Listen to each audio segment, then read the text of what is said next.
tentang Bible itu sering merepresentasikan sesuatu itu dengan lambang. Jadi itu bukan berarti, sebagai contoh ya, misalnya dikatakan bahwa hukum itu biarlah dia menjadi tanda di dahimu dan menjadi lambang di tanganmu. Jadi maksudnya tanda di dahi itu maksudnya bukan ditempel begitu terus dicap kayak Wiro Sableng 212, bukan begitu. Menjadi tanda di dahi itu maksudnya bahwa hukum itu terus-menerus ada di pikiran kita. Terus menjadi lambang di tangan, artinya kita eksekusi dengan perbuatan seperti itu. Nah, berbicara dengan Gog dan Magog itu juga berbicara bagaimana, itu berbicara dengan tentang bangsa-bangsa nanti yang akan datang, yang akan muncul, seperti itu. Ya, masalahnya kan kalau di ajaran saya itu Ya'juj Ma'juj itu misteri, Bang, sebetulnya. Iya, mereka harus... Teman-temanku, Shalom. Melalui video ini, saya tidak sedang ingin mengajak supaya teman-teman menjadi murtad dan menjadi Kristen. Tetapi melalui video ini, saya ingin mengajak semua teman-teman untuk boleh belajar akan fakta dan bisa menerima kenyataan. Sehingga dengan demikian, teman-teman bisa mengambil keputusan untuk memilih keimanan ataupun keyakinan. Sehingga dengan keimanan dan keyakinan tersebut, teman-teman bisa hidup bahagia dan bisa menerima keselamatan ataupun hidup yang kekal. Sehingga di kemudian hari teman-teman tidak kecewa karena memilih keyakinan yang salah. Semoga video ini memberikan pencerahan dan video ini menjadi berkat. Nah, seperti apa pemaparannya? Mari kita sama-sama saksikan sampai selesai dan jangan lupa untuk like, bagikan dan subscribe channel Gereja YouTube. Mari kita saksikan video berikut ini. Pak Amir. Halo, selamat malam Bang Edis. Ya, silakan Bang Amir, nyalakan kamera. Waduh, ganti lagi. Gimana ini, Syekh? Ganti-ganti terus namanya. Aduh, berat ini, saudara. Gimana, kalau Syekh? tidak diganti-ganti, saya susah naik, Bang Edis. Oke, gimana? Apa yang mau Ini Anda Bang, sampaikan? cuman saya mau bertanya saja ya kepada Bang Edis ya. Saya bertanya tentang kalau di ajaran saya ada yang disebut Malhamah Kubro atau yang disebut Perang Armageddon itu ya. Kalau di Alkitab mungkin ya, saya kurang tahu ya itu. Bisa nggak Abang menjelaskan tentang itu, apa kejadian apa itu? Ya, Di dalam jadi versi sebenarnya Alkitab. itu bagian itu dicolong juga dari Bible. Nih ya. Ini saya tampilkan nih. Bentar, nah ini. Oh, bukan ini, sebentar nih. Kan sering bilang Bible kitab palsu, ternyata Islam itu hobi sekali mencuri isinya, Syekh.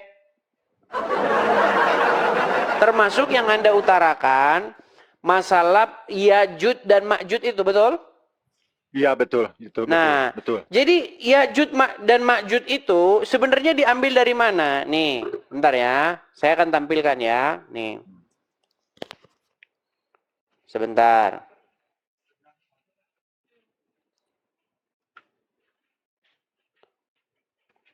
Itu adalah bagian yang dikutip atau biasalah dicolong lah, saya gunakan bahasanya ya, dari dalam Bible. Nih, saya tampilkan bacaannya nih. Perhatikan. Kita lihat yang versi bahasa Indonesia ya. Nih. Perhatikan Ya'juj dan Ma'juj. Nih, kita buka dari sumber yang kredibel aja ya. Nih. Saya tampilkan di layar. Oke. Nih. Ya'juj dan Ma'juj. Kalau misalnya kita membaca Al-Qur'an Ya'juj dan Ma'juj, nggak ada keterangan. Miskin keterangan. Perhatikan. Di dalam Al-Qur'an ya, itu Quran ya, surat ke-18, 94, 97, musuh Zulkarnain sejenis dengan Gog dan Magog dari Alkitab. Secara tradisional diidentifikasi dengan suku Turki atau Mongol. Nih, perhatikan ya. Nih. Ya'juj dan Ma'juj adalah dua suku yang muncul pada akhir zaman. Mereka memiliki kekuatan sebagai perusak dan penghancur kehidupan di muka bumi. Dan mereka berperang melawan Isa. Tapi ini sebenarnya ini nggak ada di Quran, Bang. Ya kan? Mereka ini pasukannya di Bukit Tursina, kemunculan juga ini. Tapi ini sebenarnya ini berita-berita ini nggak ada di Quran. Ya di hadis itu, di hadis. Nah, kisah tentang kaum ini terdapat dalam ajaran agama Yahudi, ajaran agama Islam, dalam kitab Kejadian umat Kristen. Ya'juj dan Ma'juj juga muncul banyak dalam mitologi cerita rakyat di berbagai negara. Di antaranya adalah nih, Britania Raya, Hindia dan... Tapi ini sumbernya, nih. Perhatikan ya, nih. Ya'juj dan Ma'juj berasal dari bahasa Arab nih. Berakar dari kata ujaj yang berarti mengering, kemudian mengeras. Nih. Ini uraiannya ini tapi tidak ada di Quran.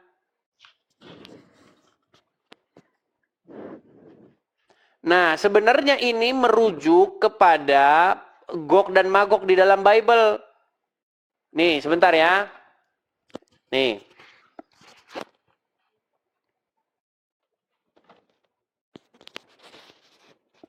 Sebentar.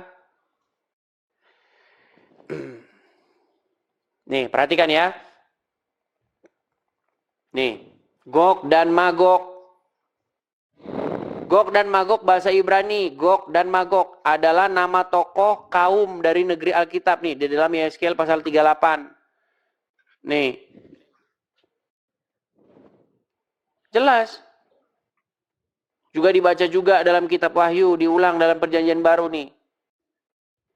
Gog dan Magog itu merujuk kepada adalah sebutan bagi kumpulan bangsa-bangsa. Nih.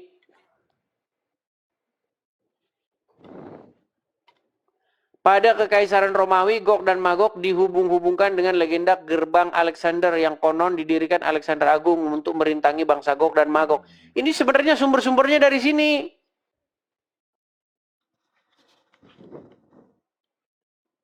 Begitu. Ya'juj dan Ma'juj itu sebenarnya ya nanti kalau saya bilang nanti. Kalian tahu sendirilah ya. Cuman sayangnya tema kita bukan itu sebenarnya gitu.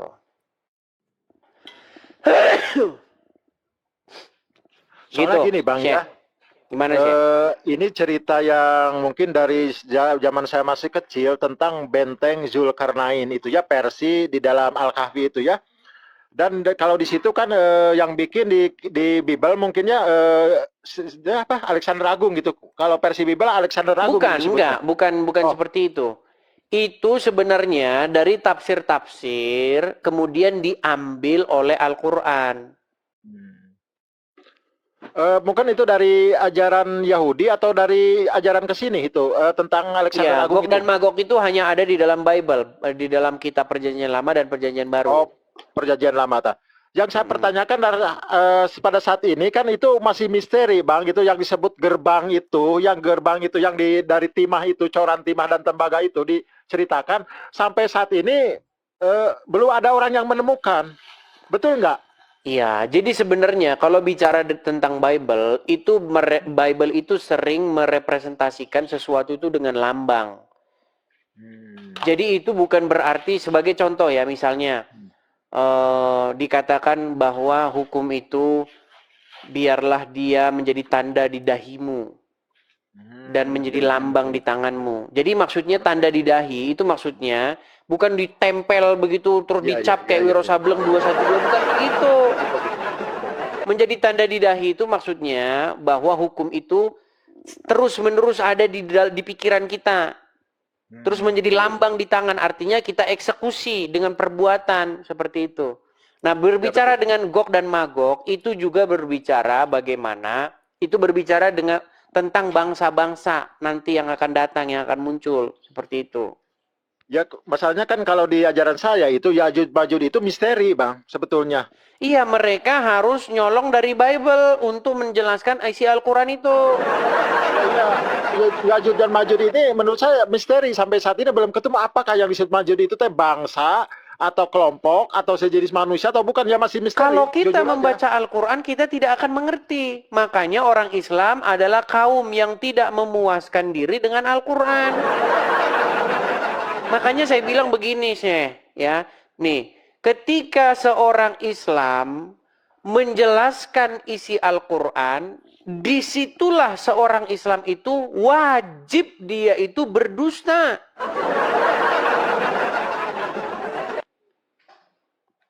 Iya, dia harus berdusta untuk mengatakan sesuatu tentang Al-Quran. Kalau tidak berdusta, seorang muslim akan mengakui bahwa Al-Quran kitab yang nggak jelas.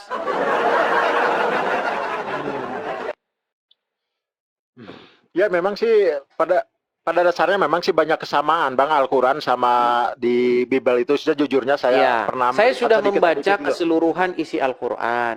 Ya, Saya juga pasti. sudah membaca keseluruhan isi Bible. Apa kesimpulan saya?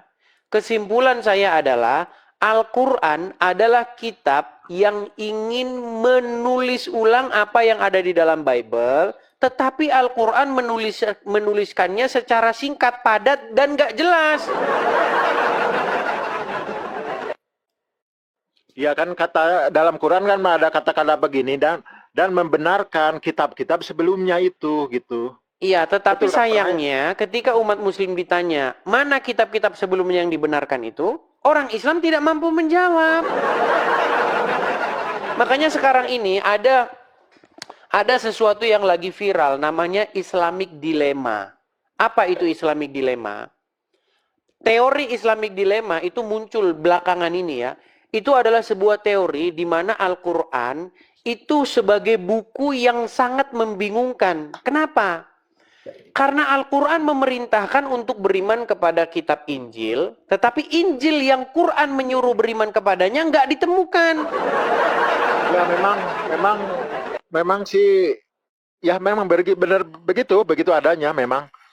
Atau Injil yang Quran disuruh merujuk kepadanya tidak membenarkan Al-Quran itu sendiri. Nah, ini yang disebut dengan Islamic Dilemma. Itu sama kayak begini loh Bang, sama kayak pernyataan seorang laki-laki terhadap seorang perempuan. Dia bilang begini, katakan kepada dia kalau kamu tidak percaya kepadaku. Ya kan? Ya. Ternyata setelah ditanya kepada perempuan yang disuruh kita bertanya kepadanya, perempuan itu tidak membenarkan omongan kita. Gitu. Jadi serba bingung. Iya. Memang sih ya saya juga kan tidak mungkiri Bang ya, kalau dalam tafsir itu memang banyak sih yang ngambil dari yang lain juga, seperti dalam tafsir Tobari. Mungkin Abang udah baca tafsir Tobari, mungkin Ya, sudahlah pasti. Tafsir Tobari, Jalalain, Ibnu Katsir, itu sudah saya baca semua. Ibnu Ishaq udah Ibn Ishaq itu sirah dia, buku sirah. Ya, Atau sirah buku Nabawiyah riwayat tentang biografi Muhammad. Ya betul, tarikh Islam, kalau saya sebutnya tarikh Islam itu, Sirah Nabawiyah sekarang ya. Itu kan dan memang isinya kita harus akui bahwa orang muslim tidak bisa memahami Al-Quran kalau orang muslim nggak ngintip kitabnya orang Kristen. Saya kasih contoh Bang, contoh yang paling sederhana nih. Saya kasih contoh yang paling sederhana. Ini temanya kita ini ya nih. Bentar. Menurut Al-Quran, Yusuf itu Nabi Yusuf ya, Yusuf dalam Al-Quran. Itu kan punya adik. Iya. Siapa adiknya namanya? Yang saya tahu yang adik bungsu Benyamin. Dapat dari mana? Dapat dari itu kalau nggak salah dari Bible itu. Yang saya tahu seperti dari Bible. Makanya saya bilang, wahai kaum muslimin, kalau kamu mengatakan Bible palsu, kenapa kamu colong isinya? Kalau dibilang, kapan saya nyolong? Pasti kan muslim bilang begitu. Nyolongnya kapan? Kenapa kalian mengatakan adik Yusuf namanya Benyamin? Dapat dari mana? Ya betul memang. Iya pasti dari nyolong isi Bible.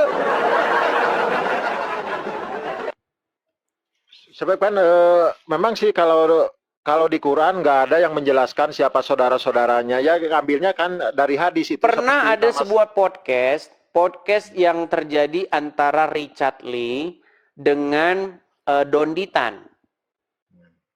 Di mana Richard Lee bertanya kepada Donditan, dibilang, "Kok Dondi?" "Ya." siapa murid-murid Isa itu? Ada berapa jumlahnya? Oh, menurut jumlahnya 12. Nama-namanya siapa? Sebutkan satu saja nama. Oh, harus maling. Harus maling dari Bible seketika itu juga. Makanya saya bilang, Bang, tidak mungkin seseorang muslim bisa memahami isi Al-Quran tanpa seorang muslim itu akan menjulingkan matanya terhadap kitab yang dituduhnya palsu. Ngintip, harus ngintip, Bang. Nyontek macam mana SD. Woi, jawaban lu apa, coy? Itu dia, itu kerjaan orang Islam. Ya, sebetulnya Bang yang saya ketahui memang kalau baca sejarah memang tidak ada sih sejarah yang saya tahu gitu kan. Saya cari kan istrinya Nabi Ishak itu siapa, istrinya Nabi Musa itu siapa. Nggak ada. Saya nemu nggak ada, tapi nemunya di kitab lain ada. Di Bible, iya. Ya ada. Justru Tapi kan umat mungkin, muslim nanti akan mengklaim, oh itu dalam kitab tafsir kami. Tafsir taunya dari mana? Emang kitab tafsir dapat dari wahyu gitu? Ibnu Katsir bertapa di Gua Hira juga dapat wahyu gitu? memang Gini sih, yang menjadi masalah kita itu sekarang itu masalah kejujuran dan kemunafikan. Gini, kalau umat muslim ditanya, dari mana umat muslim tahu nama adik Yusuf itu Binyamin, murid-murid Isa itu Hawarion itu jumlahnya 12, nama-namanya ini. Muslim itu harus ngakuin bahwa mereka tahu dari kitab-kitab terdahulu. Artinya Muslim harus merujuk kepada kitab-kitab terdahulu. Tetapi umat Muslim kalau disuguhin Bible, dibilang itu kitab palsu. Kitab palsu kok dirujuk sebagai kebenaran untuk menjelaskan Al-Quran? Gimana? ya, Bang, kalau masalah itu memang sih doktrin dari saya kecil juga seperti itu. Jadi kitab itu kan saya juga kan gini dari kecil saya diajarkan untuk mengimani rukun iman itu kan mengimani 4 kitab, diantaranya Jabur, Taurat, Injil dan Al-Quran. Saya disuruh mengimani 4 kitab. Cuman pertanyaannya, Jabur di mana? Taurat di mana? Injil itu di mana? Saya tidak itu tahu. dia jadi masalah. Nah, umat Iya. Muslim sekarang, ya kan? Kalau ditanya Injil di mana? Injil sudah tidak ada lagi. Nah, terus kenapa Al-Quran memerintahkan untuk beriman kepada kitab yang nggak ada lagi? Nah, justru itu yang saya belum terpecahkan itu. Masalahnya kenapa di dalam pelajaran rukun iman itu ada termuat nama 4 kitab. Kalau itu udah yang 3 udah tidak ada, kenapa masih dimasukkan lagi? Udah satu aja, iman kepada Quran. Dan yang paling lucu, Syekh, Muhammad kan hidup tahun 600 sekian, abad ke-7. Iya. Nah, di abad ke-7, kanonisasi terhadap Injil itu sudah selesai. Tidak ada lagi cerita kanonisasi setelah abad ke-7. Bayangkan, di abad Muhammad hidup abad ke-7, ada ayat yang mengatakan, hendaknya orang-orang yang kepadanya diberikan Injil memutuskan perkara berdasarkan apa yang tertulis di dalamnya. Betul? Ya, betul. Bagaimana mungkin umatnya disuruh memutuskan perkara berdasarkan Injil di abad ke-7, tapi Injilnya kagak ada? Ini kan sama saja ngomong begini, ada orang tua bilang sama anaknya, misalnya anaknya Udin, kamu nanti pakai motor Yamaha RX King ya. Tapi motor Yamaha RX King-nya nggak ada. Ini kan namanya ngarang bebas. Sama seperti pernyataan Al-Quran. Orang-orang yang diturunkan Injil kepadanya hendaknya memutuskan perkara berdasarkan apa yang tertulis di dalamnya. Tapi kitabnya itu tidak ada lagi. Ya, betul. Gitu, Bang. Makanya berat gitu. Memang sih untuk saya pribadi sih sebetulnya kalau untuk saya kan terus belajar saja Bang ya. Karena kan beragama itu, menurut saya ini beragama itu bukan kita masalah segi keturunan atau segi lingkungan, tapi harus pakai akal. Dari kecil saya dididik harus balig atau tamyid. Udah dewasa disebutnya mukalaf. Mukalaf itu orang yang sempurna akalnya. Jadi nggak ada agama untuk orang yang tidak sempurna akalnya. Ya menurut yang saya diajarkan dari kecil itu harus mukalaf. Ya saya kan usia udah tua, udah harus mukalaf. Jadi bukan beragama itu bukan berdasarkan ikut-ikutan, keturunan atau lingkungan, tapi harus benar-benar dari hasil penelitian, hasil belajar yang betul-betul belajar itu. Saya suka orang yang beragama itu bukan karena ikut-ikutan, karena udah pencarian dia. Dan akhirnya dia berlabuh di mana? Ya nggak tahu gitu. Ya, tapi faktanya begini sih. Faktanya di lapangan umat muslim itu kebanyakan dari mereka itu ikut-ikutan beragama. Ya memang betul sih. Ada istilah Islam keturunan karena kakek mereka buyutnya Islam. latah mengatakan sesuatu yang dikatakan orang-orang terdahulu, padahal isinya tidak benar. Iya, makanya kan saya kan waktu masuk menolak.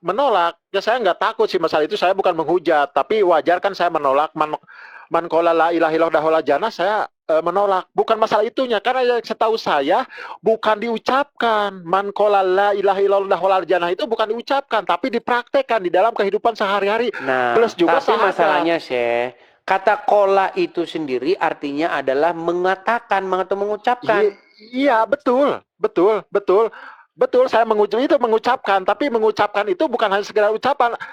Kola itu menghadirkan amanu wa amilu, yaitu Itu pengamalan. bisa saja gitu. begini sih. Itu bisa saja kita terima. Seseorang yang mengucapkan misalnya aku cinta kamu, maka dia harus mengeksekusi perbuatan itu dengan apa yang dimaksud mencintai, betul? Ya, jelas, Ya kan? jelas. Misalnya Ya, jelas. seorang laki-laki berkata kepada seorang wanita, saya mencintai kamu. Maka kata-kata itu harus dieksekusi. Dengan apa? Harus ada action. Dengan dia perhatian, ya kan? Dengan dia mengasihi orang yang dicintai itu, betul kan? Ya, Bukan betul, malah dipukulin, betul nggak? Ya, jelas. Nah, Ya, kita makanya pernyataan Muhammad, dia bilang begini, man qala, ya, siapa yang mengucapkan tidak ada Tuhan selain Allah dan Muhammad utusan Allah, masuk surga. Tapi kan tidak berhenti di situ. Ada orang bertanya, sekalipun orang itu berzina, sekalipun orang itu mencuri, ya, walaupun berzina, walaupun mencuri. Artinya, makanya saya simpulkan, bahkan seorang Muhammad tidak paham makna daripada syahadat. Karena syahadat bagi Muhammad hanya di mulut saja, tidak dieksekusi dengan perbuatan. Buktinya apa? Walaupun berzina, walaupun mencuri, tetap masuk surga. Yang penting syahadat. Tapi Bang, itu berbeda dengan yang saya pelajari. Karena kan apalagi kata asyhadu alla ilaha illallah wa asyhadu anna muhammadar rasul itu tidak gampang. Itu kita maksudnya bukan mengucapkan dan bersaksi dengan ini, tapi harus betul-betul tahu arti makna itu. Artinya pemahaman Anda terhadap kalimat itu masih lebih baik ketimbang pemahaman Muhammad terhadap syahadat. Kalau menurut Muhammad syahadat itu eksekusinya itu walaupun berzina, walaupun mencuri tetap bermasuk surga. Tapi kita kembali lagi kepada isi syahadat itu ya Bang. Saya tidak mungkin dan sangat tidak percaya andaikan orang sudah bersahadat bisa melakukan itu, sangat tidak percaya. Harusnya secara normal ketika seseorang mengucapkan tidak ada Tuhan selain Allah, maka yang harus diutamakan di dalam diri dia itu adalah melakukan apa yang diperintahkan oleh Allah. Betul? Ya, betul. Nah, ternyata ada sahabat bertanya, walaupun dia berzina ya Rasulullah, walaupun dia mencuri, dia jawab, walaupun berzina, walaupun mencuri. Yang penting mengucapkan kalimat syahadat.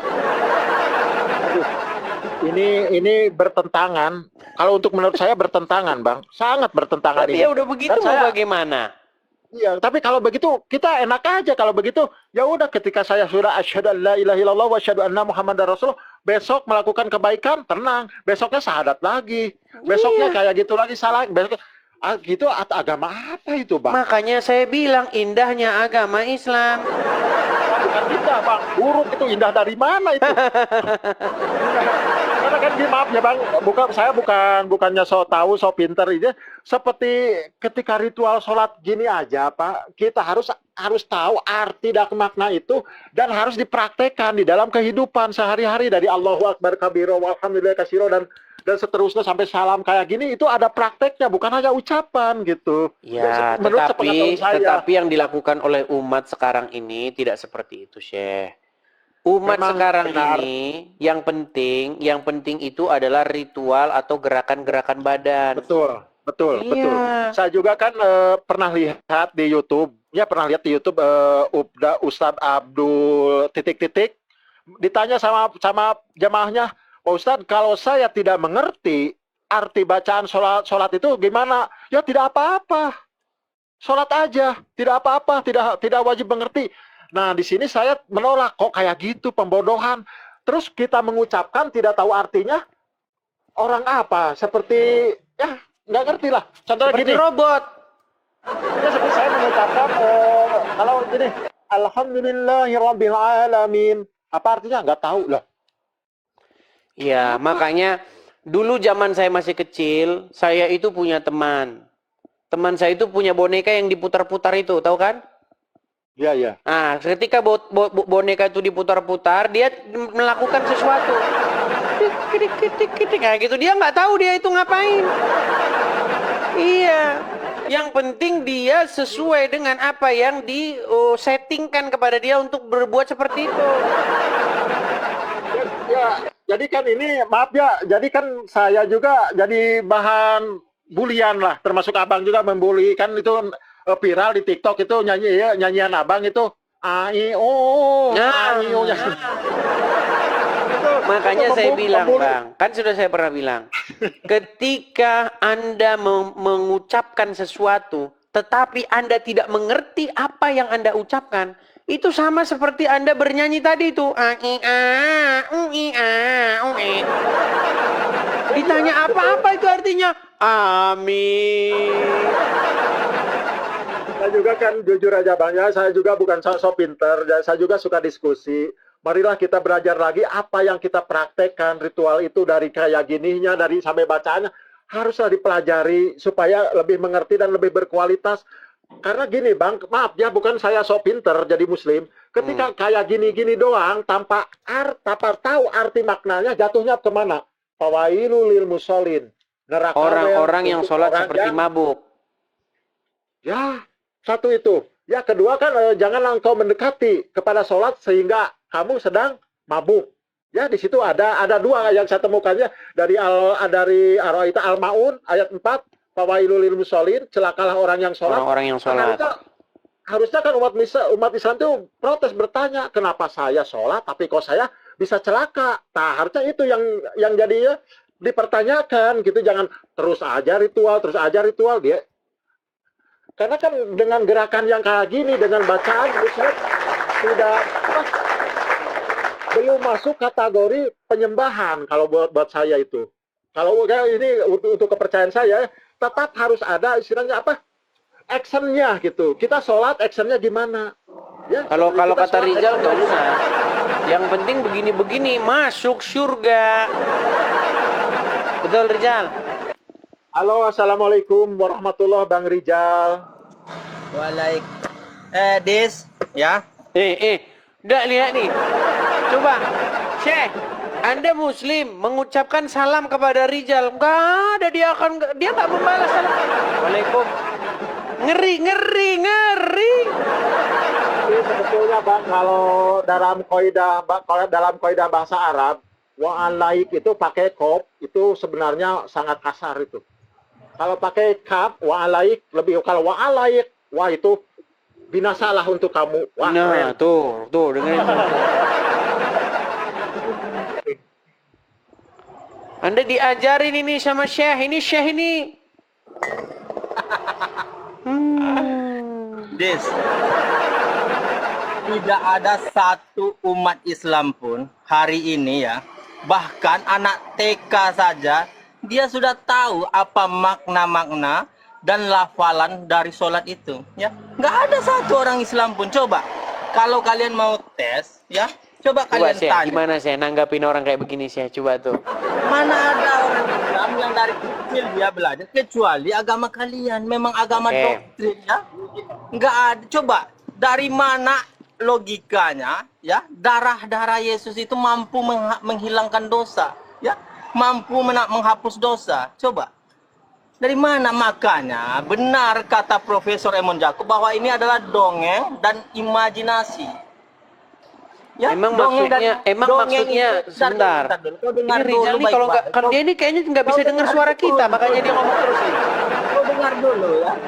Apa itu dongeng? Dongeng adalah cerita untuk menghibur orang yang akalnya belum stabil, ya. Jadi kalian orang-orang yang akalnya belum stabil, kembalilah stabilkan akal kalian ya. Jangan kalian mau terpengaruh oleh dongeng yang disampaikan ini dari hasil penelitian bahwa ini adalah dongeng dan imajinasi. Kemarin sudah kata kita orang bahas Islam. itu Rizal. Itu bukan kata orang Islam, itu kata profesor kalian yang telah melakukan penelitian, ya. Kemarin udah kita bahas itu. Adakah orang Islam yang melakukan penelitian lalu mengatakan bahwa Al-Quran itu adalah dongeng? Nggak ada satupun. Jangankan orang Islam, orang di luar Islam saja nggak pernah mengatakan bahwa Al-Quran adalah dongeng. Ini kalian dari kalangan kalian sendiri mengatakan bahwa ini adalah dongeng dan imajinasi. Bagaimana kitab yang diyakini sebagai kitab suci berasal dari dongeng dan imajinasi? Udah? Gimana akal dan bicaranya pikiran udah. kalian ya? Coba. Udah bicaranya. Ya, silakan. Ngos-ngosan begitu Rizal. Kenapa kamu ngos-ngosan Rizal? Kenapa? Emosi. Nah, dia dibisukan ngomong nggak tahu apa yang ngomongin. Kenapa kamu Dari mana emosi, kami itu nggak ada yang ngos-ngosan emosi, begitu? Dik. Ada apa? Kalian sudah mendengar berita terbaru saat ini. Bagaimana ya orang-orang Wahyudi berteriak ya, Iran please, ya. Please, Iran Satu dibahas stop. lompat lagi ke yang lain ini, Rizal. Rizal, kalau membahas, kamu bisa nggak kalau membahas sesuatu itu satu kelar dulu baru lompat ke yang lain? Ya, Bisa? silakan. Kita bahas, silakan. Kemarin itu sudah kita bahas. Belum selesai. Kamu bilang, ini gimana nih Rizal nih? Kamu bisa dengar suara saya nggak, Jal? Silakan. Kamu bisa dengar suara saya nggak? Bisa, silakan. Kemarin kamu sudah mengatakan bahwa Bible itu berisi dongeng-dongeng menurut pakar ini, pakar itu. Dan kamu sudah mengiyakan betul bahwa Bible itu dongeng-dongeng, benar? Iya, benar. Oke. Di dalam Bible ada peristiwa bagaimana Musa membelah Laut Teberau ketika membawa Bani Israel keluar dari Mesir. Nah, kata Anda, menurut Anda tadi, dengan mengutip pakar-pakar Bible, itu dongeng, benar? Betul? Dari profesor ahli Ya sejarah. udah, itu dongeng. beragama Sebentar, jangan kau ulang lagi. Nah, sekarang di Qur'anmu ada nggak Musa membelah laut? Ada. Nah, berarti itu dongeng. Ya. Dongengnya bukan seperti itu. Kau dongengnya berasal. Coba lah ini gimana ini Kau di Rizal dalam nih? Alkitab, ya. Sebentar, Jal, dengar. Saya mau gunakan lo pikiran kamu. Dengar dulu sebentar, pelan, Kejang tenang. kalian. Apakah di dalam Quran ada peristiwa Musa membawa Bani Israel kemudian membelah laut? Ada nggak? Udah. Ada. Itu dongeng nggak? Udah, boleh ku jawab? Dijawab dulu, itu dongeng atau tidak? Silakan nanti kau bilang aku motong-motongmu. Silakan kau Enggak, selesaikan saya tanya dulu. sama kamu, dijawab dulu, itu dongeng atau tidak? Baik, ya. Cerita tentang Musa membela lautan itu. Itu Yang saya tidak tanya dongeng. itu dongeng atau tidak?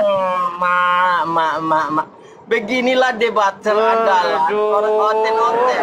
Udah kau dibawa dulu Rizal. Aduh, kau ini standar ganda terus dari dulu. Heran saya dengan statement-statement mereka ini mengatakan Bible dongeng, mengatakan Bible palsu, tapi nyolong dari situ. Gitu loh.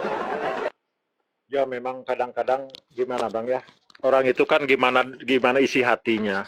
Kalau isi hatinya ada kebencian, tidak ada yang bagus di mata mereka.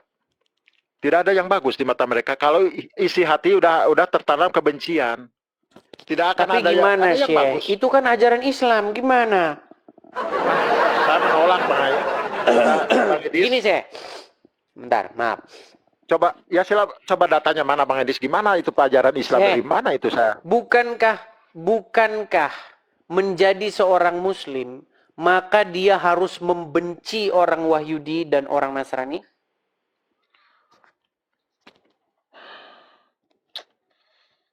Di dalam hadis. Ya. Saya kurang percaya terhadap hadis-hadis itu. Iya, nah kalau masalah kurang percaya ya saya mau bilang bagaimana Syekh, tapi begitulah Iya. bunyi hadis yang dipercaya oleh umat muslim. Karena kan Bang maaf ya, kalau hadis itu ya yang saya tahu itu masalah hadis diterbitkannya di era kejayaan Islam, era Abbasiyah ya. Di situ udah ada Bang kepentingan-kepentingan disusupirlah kepentingan-kepentingan udah ada itu ya. Udah ada itu. Bahkan muslim dan muslim juga kontroversi di situ. Sejujurnya gitu. Seperti apa Abang kenal Ibnu Syihab? Hmm. Ibnu Syihab kan dengan Dokter Cakra itu udah berapa jam dia diskusi masalah hadis itu di YouTube sampai 5 jam kalau nggak salah. Ibnu Syihab dan yang lain-lain ada di YouTube. Diskusi kadang untuk masalah hadis itu memang sih ya saya boleh menerima hadis dengan catatan yang tidak bertentangan dengan Al-Quran itu sendiri, Bang. Oke, coba kita kasih naik Didis Okio. Muslim, Bang? Halo?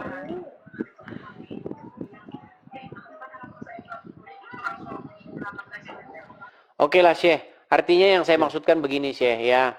Ya. Ketika orang muslim sangat benci terhadap Bible, mengatakan Bible dongeng-dongeng, Bible karangan-karangan, saya cuma pesan begini. Jangan kalian bilang seperti itu. Kenapa? Karena ulama-ulama kalian, para mufasir-mufasir kalian, itu nyolong atau merujuk dari kitab yang kalian fitnahkan itu. Ya seperti barusan Bang Rizal kan sejujurnya ketendang juga. Seperti mengatakan isi Bible itu dongeng, bohong lah gitu. Kalau bisa dongeng, ternyata ada yang sama dengan Quran. Gimana? Iya, makanya saya bilang, ketika umat muslim melecehkan Bible, sebenarnya di detik yang sama dia lagi melecehkan Al-Quran.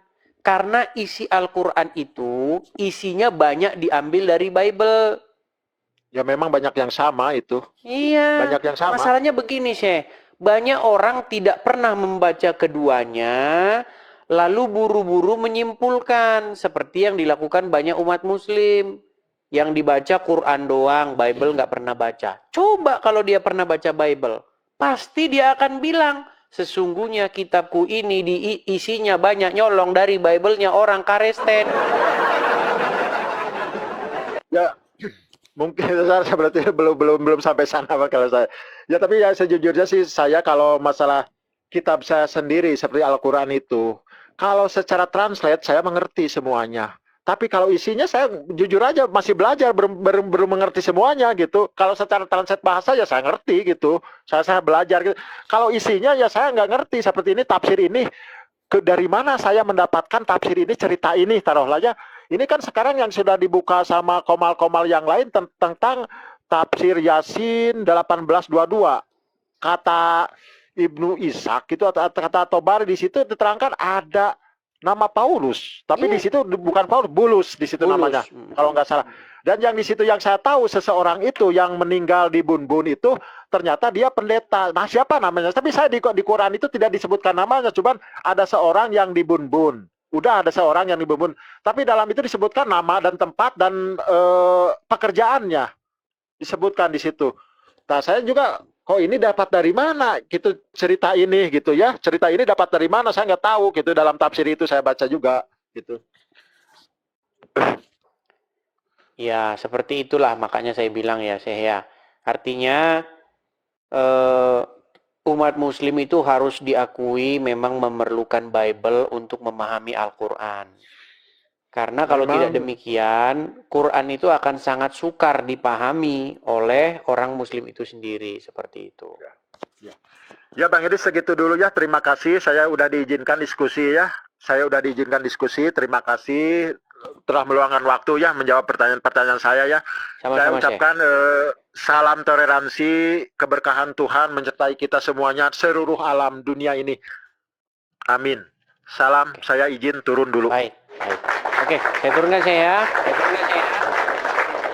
Ya, begitulah ya teman-teman ya. Artinya begini, kalau seorang muslim itu mau kepalanya dingin, tidak panas, tidak tukang emosi. Teman-temanku, sekarang engkau sudah mengerti dan engkau sudah mendengar dengan baik tentang fakta-fakta maupun kenyataan-kenyataan yang dijelaskan oleh seorang profesor ternama.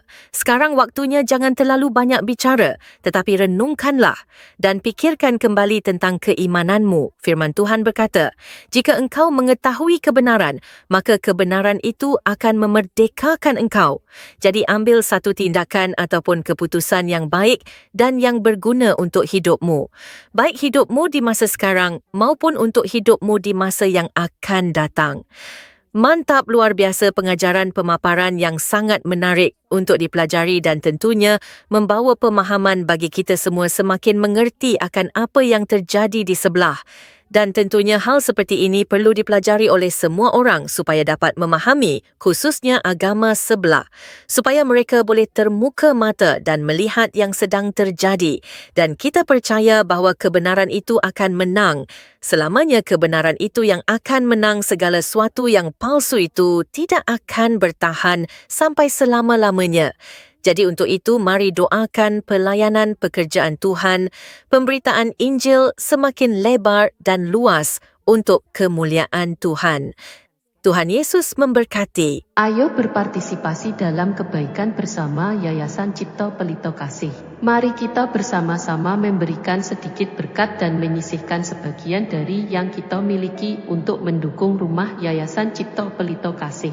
Yayasan ini membimbing dan mengajarkan 30-an anak yang membutuhkan bimbingan dan pendidikan.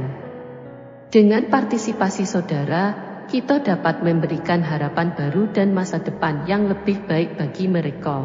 Tidak perlu banyak, bahkan bantuan kecil saudara sangat berarti bagi anak-anak ini. Mari kita ambil bagian dalam misi mulia ini dan bersama-sama membawa perubahan yang positif dalam kehidupan mereka. Kami percaya bahwa setiap kebaikan yang Anda berikan akan dibalas berlipat ganda.